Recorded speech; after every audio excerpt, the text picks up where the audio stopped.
joelhado, dentro da baleia que nem o Jonas orou. Na oração, a oração você ora da necessidade que você tiver. Assentado no carro, quando estiver indo para o trabalho, você pode orar a Deus. Quando você estiver no seu trabalho, aqueles que trabalham em frente ao computador, você pode estar orando. Você pode estar orando quando você está voando no avião. Você pode estar orando quando você está no navio fazendo uma viagem. Veja bem, sabe por quê? Porque se você for um homem ou uma mulher de oração, não há virtude do Espírito Santo em sua boca para pregar a palavra de Deus. Eu posso ter a melhor oratória. E isso é bom, irmãos. É muito bom a gente falar compassadamente. É muito bom a gente fazer uma dissociação das palavras. Isso é preciso, o obreiro ele precisa disso. Isso é muito bom. Mas nada disso vale se na nossa palavra não tiver o poder de Deus. Nada vale do nosso encontro que a gente está fazendo, irmãos. Se a gente não for obreiros se nós não formos inflamados, queimados, se a nossa vida não for brasa viva diante de Deus. Uma coisa é proferir a palavra de Deus, outra coisa bem diferente é ser a boca de Deus. Então você não pode pregar com poder, a não ser que você seja uma pessoa que conheça, que tenha intimidade com Deus. Você quer ter poder de Deus? Você quer ter uma oração, uma vida de pregação com êxito? Viva uma vida de oração. Vamos prosseguir? A gente tem bastante coisa para falar. A vida de oração do pregador é vital para a sua pregação. Olha só, em Atos 1:14 diz que, irmãos, veja bem, em Atos 1:14 diz que eles permaneceram unânimes em quê? Primeiro, em oração. Veja bem que sempre a oração está primeiro. Agora falem para mim, a oração aqui então nesse sentido, ela está em primeiro e depois a palavra. Mas o que antecede agora a oração? Agora falem para mim. O que vem em primeiro lugar ainda da oração? Não. O que antecede a oração? A gente falou aqui que a oração, ela está um pouco na frente e a palavra está aqui. Mas o que antecede a oração? Santidade. O que a Bíblia diz? Fica melhor? O que Jesus disse? Ficou melhor? Examinar as escrituras? Não. Pasem. Antes de orar, o que Jesus falou para a gente fazer? Vigiar. Exatamente. Antes da oração vem a vigilância. Que tem muita pessoa que ora, mas ele também não vigia. Entende, irmãos? Vocês estão vendo como é importante? Então a gente tem aqui alguns parâmetros a ser seguido. Vigiar é o primeiro passo. Não adianta você estar orando e você não está vigiando. Jesus falou, vigiai e orai. E os apóstolos falaram, nós vamos orar e depois nós vamos estar na palavra. Então o que vem primeiro aqui, irmãos? Deus valoriza a todos. Vigiar, orar e... Veja bem, em Atos 1:14 diz que eles estavam unânimes em oração. E depois de 10 dias de oração, veja bem, irmãos, nós estamos fazendo quantos dias de oração aqui na nossa igreja? 30 seguidos, né? 10 dias de oração. O Espírito Santo foi derramado. Às vezes não é no primeiro dia, não é no segundo, não é no terceiro, não é no 10º. Pode ser no último dia da festa. Pode ser no último dia do comprometimento. Mas o Espírito Santo ele foi derramado. E eu quero te encorajar a você fazer uma pesquisa em Atos. E você vai ver que a igreja, primeiro, a igreja estava orando. Que através desses dias que eles fizeram, desses 10 dias de oração, a igreja estava orando. A igreja foi revestida de poder. E a igreja, depois disso, ela se levantou para pregar a palavra de Deus. Irmãos, a igreja só aparece em Atos pregando depois que ela viveu uma vida de oração. Você não vê a igreja pregando sem orar, não existe isso. É importante a tecnologia, é importante a informação, mas não faça isso. Não chega aqui o que eu vou pregar hoje? Eu vou pregar isso, eu vou pregar. Não, não é assim que se faz uma pregação. Eu quero falar sobre fé. Google, eu quero falar sobre fé. Aí aparece todos os versículos, eu copio certinho. Não é assim que faz uma vida de oração. Uma pregação. Você vai ter o auxílio? Vou sim, eu posso usar o celular como auxílio. Eu posso pegar comentários, eu posso pegar textos, eu posso. Livros, é importante. Mas veja que vida de oração é tudo que você e eu precisamos para ter um ministério.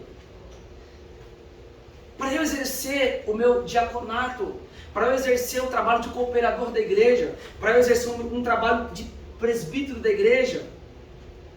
Para mim ter êxito, eu preciso voltar para o ministério da oração. Quantas vezes nós negligenciamos? Às vezes, nós, como foi o dia de hoje, nós não tivemos tempo de estar aqui no horário. Não tivemos, às vezes isso acontece na nossa caminhada. Mas quantas vezes nós simplesmente rejeitamos? Não vou porque eu não quero e pronto, acabou. Sabe o que acontece? O nosso ministério vai ficar desfalecido. Sabe por que tem muitas igrejas que padecem, muitos obreiros que não crescem ministerialmente? Porque o pastor não enxerga nele que ele é um obreiro de oração. E eu avalio isso, inclusive, com a separação de obreiro. Muitos fatos. Lembra que eu disse para os irmãos? E quando eu disse, os irmãos ficaram assustados. O pastor só separa quem tem curso teológico, salvou necessidades. Por que eu digo isso também, irmãos? Para incentivar você. É claro que eu não sou um ignorante. O pastor não vai separar. Não, não é assim, irmãos. A gente separa até um analfabeto que não souber. Se tem chamado de Deus, separa a palavra de Deus. Mas por que a gente fala isso? Para colocar na mente dos irmãos, você precisa estudar, você precisa se capacitar, você precisa se preparar. É por isso que a gente fala isso, irmãos. Tá? Veja bem, então o pregador tem que ter uma vida de oração. Terceiro, a pregação exige que o pregador seja uma pessoa estudiosa da palavra de Deus. É por isso que eu digo. Ele precisa ser uma pessoa estudiosa. Diz que ele continuou no ministério da oração e depois? E depois, irmãos? No ministério da palavra. Irmãos, quando eu vou pregar, eu não vou pregar. Tem pessoa que fala assim, esse pastor só fala de Bíblia. Ele vai pregar, só fala a Bíblia. Ele só fica... Eu não vou pregar Turma da Mônica. Eu não vou pregar aqui jogo de futebol, novela. Eu não vou pregar as Crônicas de Nárnia, contos de fada, Pinóquio, Pica-Pau. Não, eu vou pregar a Bíblia. Se eu vou pregar a Bíblia, então, irmãos, o pregador ele tem que ter intimidade com a palavra. Porque a palavra é o conteúdo da pregação. A palavra é a autoridade do pregador. É a palavra. O que é a autoridade do pregador? Não é ele falar alto, não é ele gritar, não é ele querer impor medo, não. A autoridade do pregador é a palavra de Deus que sai da boca dele. Essa é a autoridade. Bem, pastor, na verdade é uma obediência ao que Jesus disse, né? Para a gente pôr todo mundo pregar e o Evangelho. Isso, justamente. Então, no meu entender, se comenta aqui, é ter conhecimento, na verdade, da Bíblia e pregar o Evangelho. Com toda certeza. O apóstolo Paulo disse, não é vergonha do Evangelho de Cristo, porque é poder. Então tem um efeito, né? Claro. Tem uma solução para o pecador, para a alma oprimida, que é o Evangelho de Cristo. Com certeza, é isso mesmo. Mas nós também, pastor, nós vemos que Pedro, depois que ele levantou no Pentecostes, cheio do poder de Deus, que ele fez aquela pregação da palavra de Deus, a Bíblia diz que quase 3.000 almas renderam as coisas de Deus. Irmãos, então é o que a gente está falando. Oração, vigiar, oração, palavra. Teve resultado? Teve resultado. É o que nós estamos falando aqui. É o que a gente está falando, irmãos. Quer ter vida? Quer ter sucesso na sua pregação? Vivamos isso. Vivamos isso. Então veja bem, se você não for uma pessoa que mergulha nessa palavra, você não vai falar de você mesmo, você não vai falar do seu próprio coração, você não vai falar o que está na sua cabeça. Talvez citar alguém, não. Mas o papel do pregador, o nosso papel é expor a palavra de Deus. Você quer ver a autoridade, irmãos? Pregue a palavra de Deus. Palha não alimenta ninguém, não é? Quem que alimenta? É o trigo.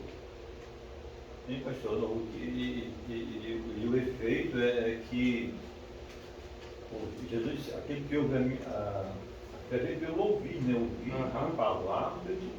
Então, a pessoa vem aqui, ouve o Evangelho, então vai gerar, pelo que ele está ouvindo, vai gerar no coração dele fé para crer, né? Fé para ser curado, fé para tomar uma decisão. Né? E é por isso, irmãos, é por isso que a gente precisa examinar e viver essa palavra, para transmitir e o pecador, eles chamam de conversão, não é? E o pecador ser convertido. Mas vamos prosseguir? Estava dizendo, a palha não alimenta, que alimenta o trigo. Palavras de homens são palavras vazias, mas a palavra de Deus é viva e poderosa. Ela tem vida em si mesmo. Quando nós formos pregar, irmãos, prega a palavra. Quando for orar, ore. Olha só, pregue a palavra. Quando for orar, evite falar nomes o tempo todo. Tem um obreiro que ele vai orar e ele fica citando o tempo todo. Olha, eu estou orando pelo fulano de tal, e ora pelo fulano de tal. Irmãos, os obreiros que forem orar aqui, estejam atentos, aproveitando essa oportunidade. O obreiro, quando o pastor chama, a gente cantou os 3 hinos da área, faz a leitura. Aí tem depois o quê? Qual é a liturgia? Os períodos de... Aí lá está a enfermidade, lá está abre porta de trabalho, aí lá está o dirigente tal está doente, ou o fulano está viajando. Quando, por exemplo, eu chamar um presbítero Alex, o que ele tem que fazer? Ele tem, olha a função, irmãos, dos presbíteros. Os presbíteros têm que estar atento ao que está sendo lido aqui, porque ele está ouvindo, opa, o irmão está doente, Quando ele for orar, ele vai apresentar isso, Senhor, abençoa tua filha, teu filho que viajou para São Paulo, o pastor já leu, não foi? Avisou, o irmão foi para São Paulo, vamos orar. Ó, abençoa teu filho, Senhor, entra com providência. É assim, irmãos. Não é para mim ficar citando minha família, meus parentes, Senhor, o tempo, de vez em quando isso, ok, mas não pode ser sempre. Toda oração minha, Senhor, abençoe o irmão falando de tal, e o que é para ser feito, a gente não faz, tá? Então, irmãos, é instruções para nós. Do mesmo modo, é a palavra. Para ficar falando dos outros, de A, de B, pregue a Bíblia. A palavra de Deus, irmãos. Eu, quando tinha oportunidade, meu pastor me dava oportunidade, eu nunca usava padrões na igreja, porque ela já tinha pastor para isso. Nem mesmo bater na igreja. Mas eu procurava pregar a palavra. Quando eu pregava a palavra, irmão, expor o texto, explica. Vai pregar no Salmo de número 23, explica o texto, o Senhor é meu pastor, nada me faltará.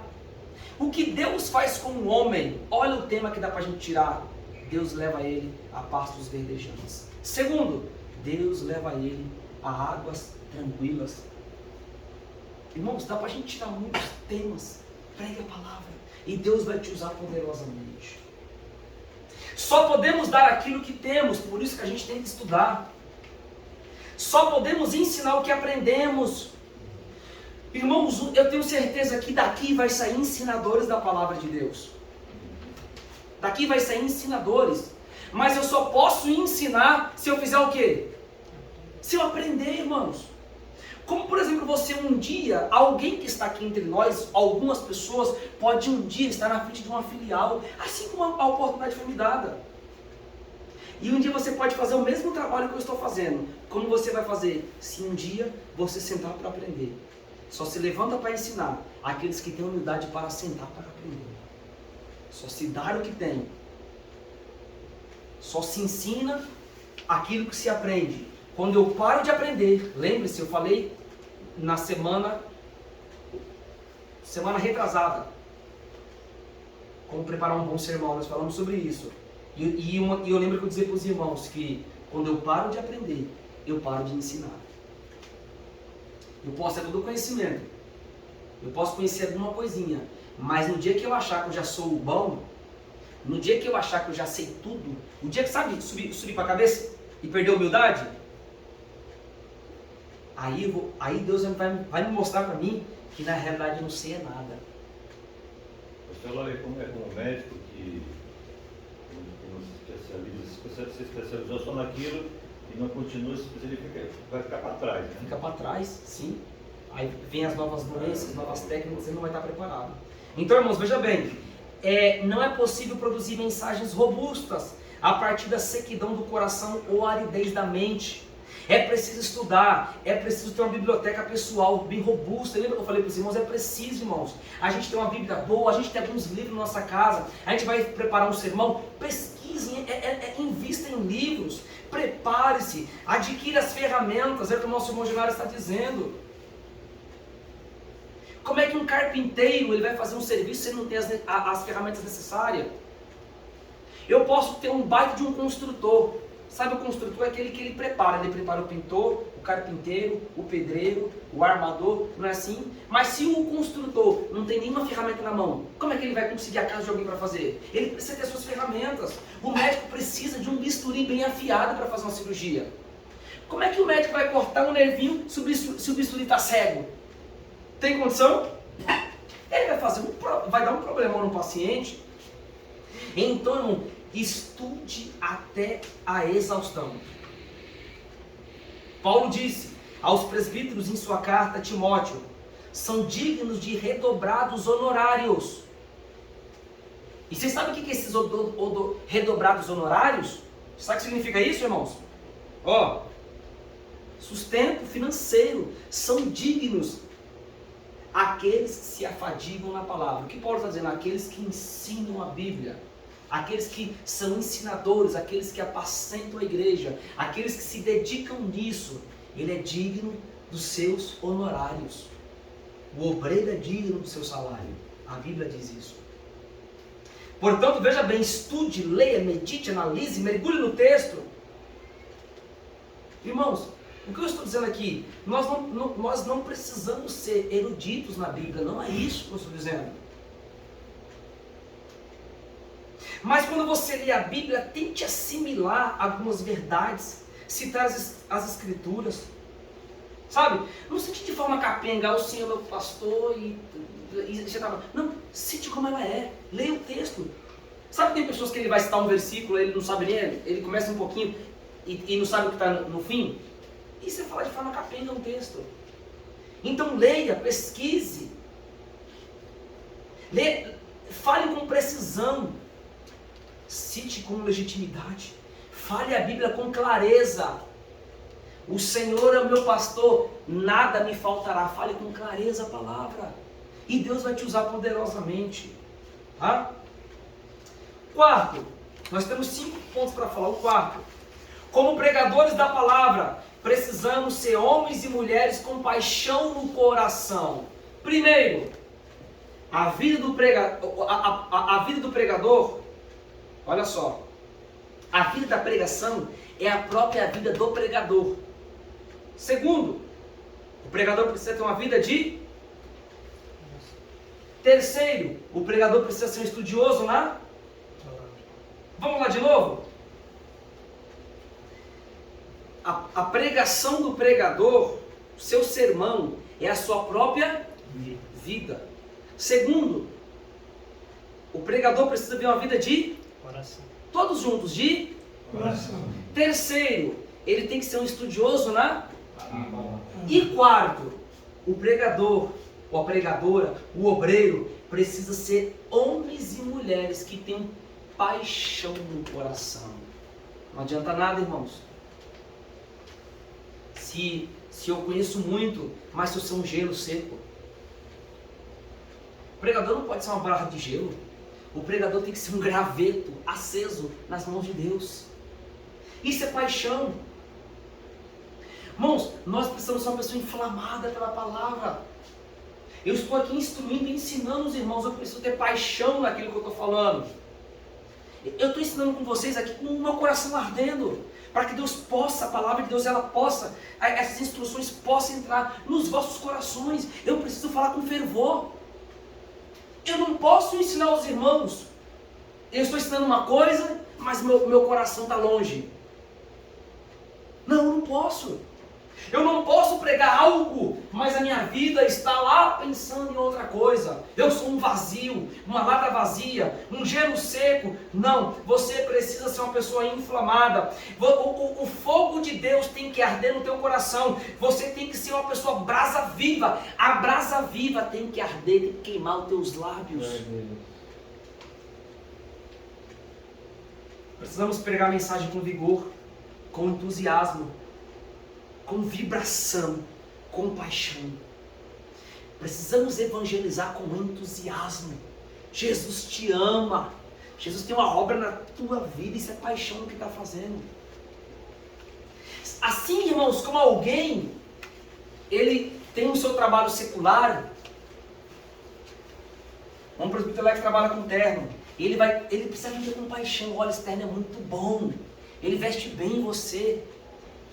Quando o vendedor tem brilhos nos olhos, a probabilidade de alguém comprar é muito grande. Agora, se ele vende, ó, esse terno aqui, é bom, ficou bonito em mim? O cliente coloca, né? Ah, ficou bom, cabe, pega o maior que vai ficar melhor. Alguém vai comprar? Vai dizer, ih, rapaz, isso aqui é um gelo seco. Aí não vou comprar nada dele. Mas quando ele falou, olha, esse terno aqui é muito bom, combinou com você, viu? Irmãos, assim é o Evangelho. A palavra tem efeito. A gente tem que pregar com entusiasmo. A gente tem que pregar com vigor. A gente tem que pregar com fervor no coração. Nós temos que ser a boca de Deus. Certa vez no século XVIII havia um pregador da cidade de Londres. Seu nome era Magritte. E havia também um grande ator que reunia as multidões. Na realidade, o grande ator era o Magritte. Tinha um grande ator e tinha um grande pregador. Olha só, irmãos. Embora o pregador fosse um homem que pregava a Bíblia com sinceridade em seu coração, o pregador, ele pregava a Bíblia com sinceridade, mas ele não tinha fervor, ele não tinha entusiasmo. Então ele procurou o grande artista, que chamava multidões, e perguntou assim para o grande artista: Magritte, uma coisa eu não entendo, eu prego a verdade e muitas pessoas não vêm a mim, tem um público pequeno, as pessoas não vêm, mas você é um ator, o que o ator prega? O ator prega uma mentira, não é? O ator prega uma fantasia. Você prega uma fantasia e ajunta multidões de pessoas. Aí o ator respondeu para ele: há uma diferença entre eu e você, pregador. Você prega a sua verdade como se fosse uma fantasia, mas eu prego uma mentira, uma fantasia como se fosse uma verdade. Glória a Deus. Me arrepio, irmãos. Não é assim? O ator ele pega uma coisa, uma mentira. Ele vive que ele é um médico, ele vive que ele é um arquiteto, ele vive que ele é um açougueiro, um fazendeiro. O ator não é assim? E as pessoas choram assistindo a novela. E aquele homem vive mesmo, ele casa na novela, ele morre na novela, ele faz filhos na novela, faz de tudo. E assiste até o último capítulo. As pessoas choram assistindo. Emociona. Aí aquele homem falou, o pregador falou: por quê? Você faz um baita trabalho, as pessoas vêm, todo mundo quer te ver. E ele falou: você prega a verdade como se fosse uma mentira, sem entusiasmo. Eu prego a mentira como se fosse uma verdade. Na verdade, pastor, tem que ser ousado e falar com convicção que está falando, né? Isso. Crendo que aquela pregação vai ter um efeito no coração do... Portanto, obreiros, você precisa anunciar a mensagem com tanto brilho nos olhos, com tanto entusiasmo, com tanto vigor, com tanta paixão, para que as pessoas creiam naquilo que você está pregando. Eu estou pregando de fé, mas eu falo: Jesus ele pode te curar.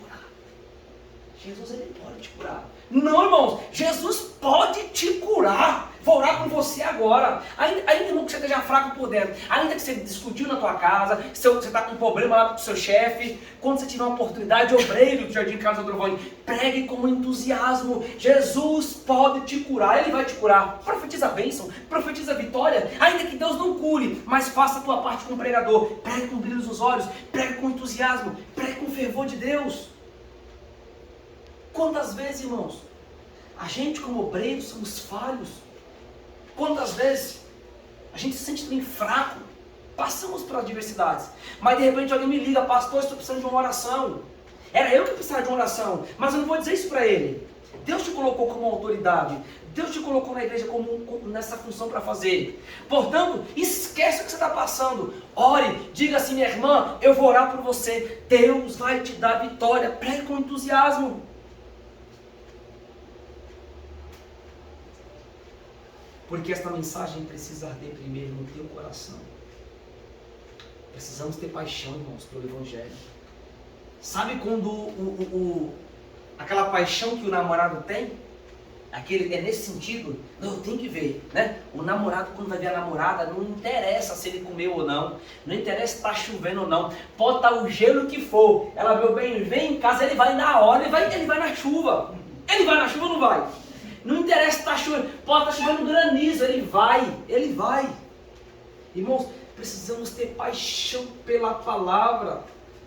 Eu não estou falando aqui daquele entusiasmo carnal, eu não estou falando daquele entusiasmo de palco, daquele entusiasmo, não, eu tenho que... O entusiasmo do mundo é vindo pelas drogas, é pelas bebidas. Tem pessoas que falam assim: eu só fico alegre e feliz quando eu tomo uma, não é assim?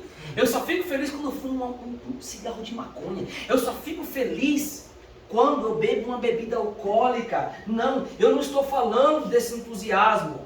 Eu não estou falando também de técnica de comunicação. Nós vamos... Tem igrejas, irmãos, que fazem técnicas de comunicação para enganar as pessoas que estão ouvindo. Eles têm algumas técnicas falsas para iludir a pessoa, iludir ela a ser dizimista. Olha, Deus está falando aqui que você tem que dar R$1.000 para a obra de Deus. Né? Deus está falando... Não, irmãos, eu não estou falando de nada disso. Eu estou falando de um entusiasmo que é produzido pelo Espírito Santo de Deus nos nossos corações. Certa feita perguntaram para Dwight Wayne Moody como que começa um processo de busca de avivamento na igreja. Atenção, presbíteros e evangelistas, agora isso que vai arder o nosso lombo. Perguntaram para um dos maiores evangelistas, para um dos maiores avivalistas que teve, e disse para Moody: Moody, como se começa um processo de avivamento na igreja? Como, Moody? Ele falou: acenda uma fogueira no púlpito. Quando você acender uma fogueira no púlpito, acenderá uma fogueira na igreja. Quantas das vezes, irmãos, a igreja está pegando fogo e os obreiros aqui estão apagados? Está errado. Reveja isso. Você tem que ser uma brasa viva. O fogo, ele sai do altar para a igreja. Quantas vezes a gente está ali, a igreja está pegando fogo, está aquela benção toda, e eu olho para os companheiros seco, vazio, o olho seco, sem chorar, sem glorificar. Irmãos, quando a gente vê que a igreja está aquele peso, está aquela coisa, o fogo tem que sair daqui, deixa Deus te usar. Fala: Jesus, aviva a tua obra, salva, vai glorificando, ajuda quem está cantando, ajuda o pregador, ajuda o pastor da igreja, faz alguma coisa. Você foi chamado para isso. Moody disse: acenda uma fogueira no púlpito. E aí se acenderá uma fogueira dentro da igreja. O pregador precisa ser alguém apaixonado, inflamado pelo Espírito Santo. E eu findo. Quinto ponto. O pregador precisa da unção do Espírito Santo. Primeiro, a vida da pregação, veja bem, precisa ser a própria vida do pregador. Segundo, o pregador tem que ter uma vida de oração. Terceiro, ele tem que ser uma pessoa estudiosa na palavra. Quarto, o pregador tem que ser uma brasa viva. O obreiro tem que ser fogo, uma brasa. E quinto, ele precisa da unção do Espírito Santo de Deus. Irmãos, 1 Reis 17, 24, eu não vou citar aqui por conta do nosso horário, e depois a gente precisa se confraternizar ali com o nosso alimento, mas veja bem, quando Elias estava na casa, o filho da viúva, Sarepta, ela morreu, ele pegou o menino, levou ao andar de cima e ele fez uma oração. Ela a princípio duvidou do profeta, mas depois que o profeta, ele orou e Jesus ressuscitou seu filho, ela falou: agora vejo, olha só as palavras que ela disse, agora eu vejo que as palavras que saem da tua boca é verdade. Eu vejo que aquilo que você fala é uma grande verdade. A pergunta que eu faço a você, irmãos, é: como nós estamos sendo conhecidos nos nossos dias? Vejo que aquele que passa é um santo homem de Deus. Como nós estamos conhecidos? Será que nós estamos conhecidos como nosso moleque Deus exemplo?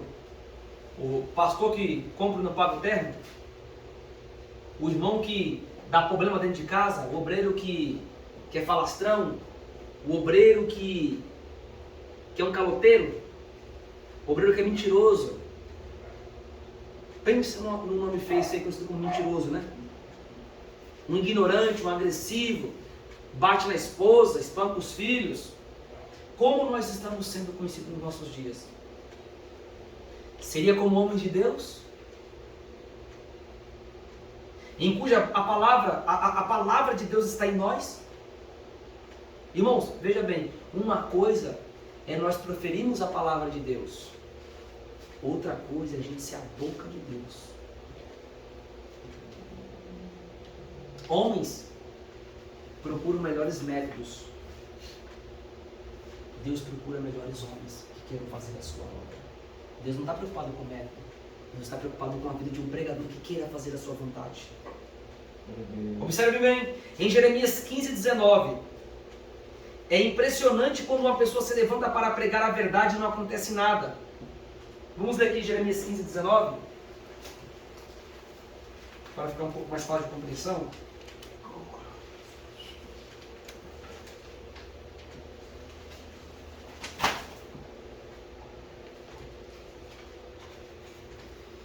Portanto, assim diz o Senhor: se tu te arrependeres, eu farei voltar e me servirás.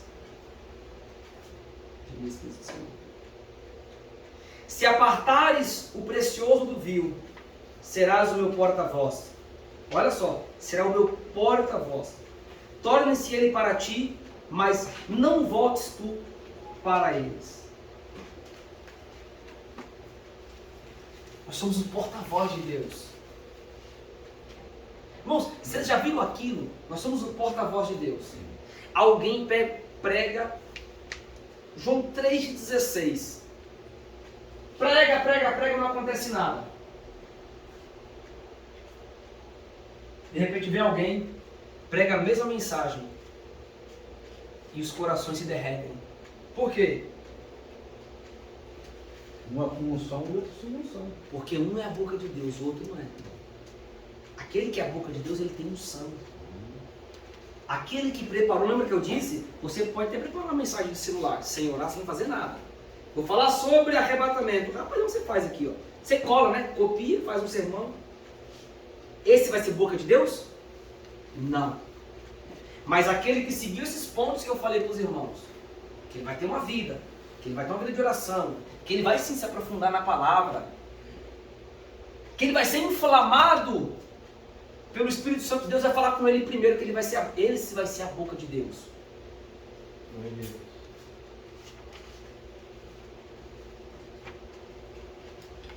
Irmãos, quando a gente observa, por exemplo, sermões, pode virar mais uma página, sermões de grandes oradores que existiu, João Crisóstomo, Aurélio Agostinho, Martinho Lutero, João Calvino, Jacob Armínio, Jonathan Edwards, John Wesley, Charles Haddon, Spurgeon, Martin Lloyd Jones, Dwight Lyman Moody, foram sermões que esses irmãos pregaram que impactou milhares de pessoas. John Knox na Escócia, Ulrich Zwingli na Suíça, Pedro Valdo na França, Whitfield na Inglaterra,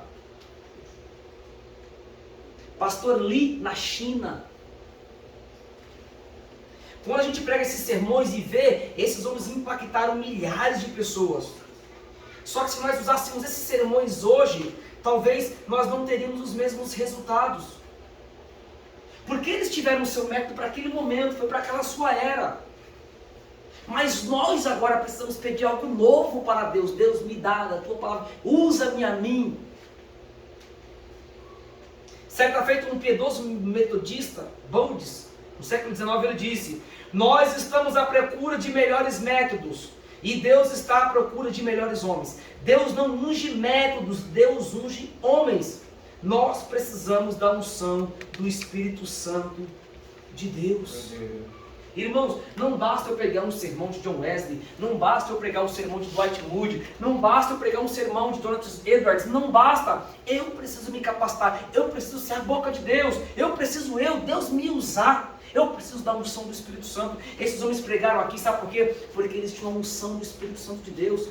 Pedro, quando pregou, em um discurso, quase 3.000 almas se arrependeram aos pés de Cristo. Irmãos, nós precisamos da unção do Espírito Santo. Pastor, como Jesus disse, pode incluir esse comentário, sem mim. Entendeu? Quer dizer, sem a graça, sem o Espírito Santo, Nada poderia ser. Nada poderia fazer. Com toda certeza. Quer dizer, é como um hino. Tem muitos cantores aí que, na verdade, louco, mas não está adorando a Deus, porque aquele hino é espiritual, não toca no coração. Do mesmo modo que serve o pregador, serve o cantor, é a mesma coisa. Não tem gente que canta o hino e você não vê nada. O hino é avivado, mas nada. Mas é daqueles que são boca de Deus, aqueles que prepararam, aqueles que consagraram. Irmãos, Deus não está procurando só crente fracassado. O que é isso, pastor? Crente fracassado é assim. Ele fala assim, ó, eu sabe de uma coisa, eu fui um fracasso. Eu tentei fazer medicina, mas fracassei. Eu tentei fazer advocacia, fracassei. Eu tentei montar um comércio, fracassei. Eu vou virar pastor. Que negócio é esse? Deus está procurando, não quer ser fracassado, não. Não é? Ou pessoas falam assim, ó, sabe de uma coisa, eu não preparei nada, sou um fracasso para cantar. Mas é para Deus? Não. Para isso. E há pessoas que dizem assim, é para Deus, vamos lá. Olha, irmãos, eu não ensaiei, não tive tempo, não fiz, mas é que é para Deus, né? Eu findo, irmãos. Provérbios 2:6. Porque o Senhor dá a sabedoria, e da sua boca vem o conhecimento e o entendimento. O Senhor é quem dá a sabedoria. Da sua boca vem o conhecimento e o entendimento. Tiago disse, se alguém não tem sabedoria, peça a Deus. Deus ele dá. Da sua boca vem o conhecimento e o entendimento. Irmãos, eu espero ter ajudado os irmãos. Nós findamos aqui nossos 4 módulos. E eu louvo a Deus pela vida dos irmãos. E eu queria perguntar para os irmãos, nesses 4 encontros, nós falamos sobre a vida do obreiro como pregador da palavra. Irmãos, deu para